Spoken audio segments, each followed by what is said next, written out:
The grass isn't always greener, and after the drought and heat of our past summer, a lot of you have had issues with your lawns and turf grass.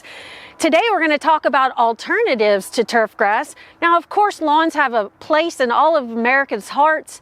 We love it for recreation, to have picnics. It's so nice to get out into the yard, but they do require a great deal of work, and they require a lot of water.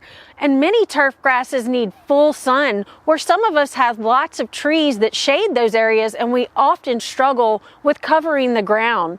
Now, one thing that we can utilize for alternatives are ground covers. Things like this mondo grass here that stays very short. It's evergreen. We also have liriope. There are some creeping things or ground covers like creeping jenny that has this beautiful chartreuse yellow color, or this asparagus fern. Now, what's great about all of these is that once they're established, they're very drought tolerant. They don't require mowing every single week. You can trim them, however, to a height that you prefer.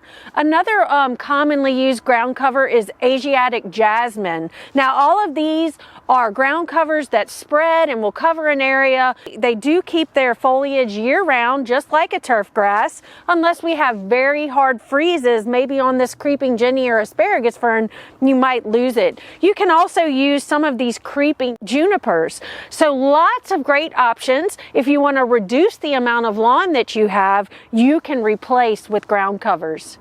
For Get It Growing, I'm Heather Kirk-Ballard with the LSU AgCenter.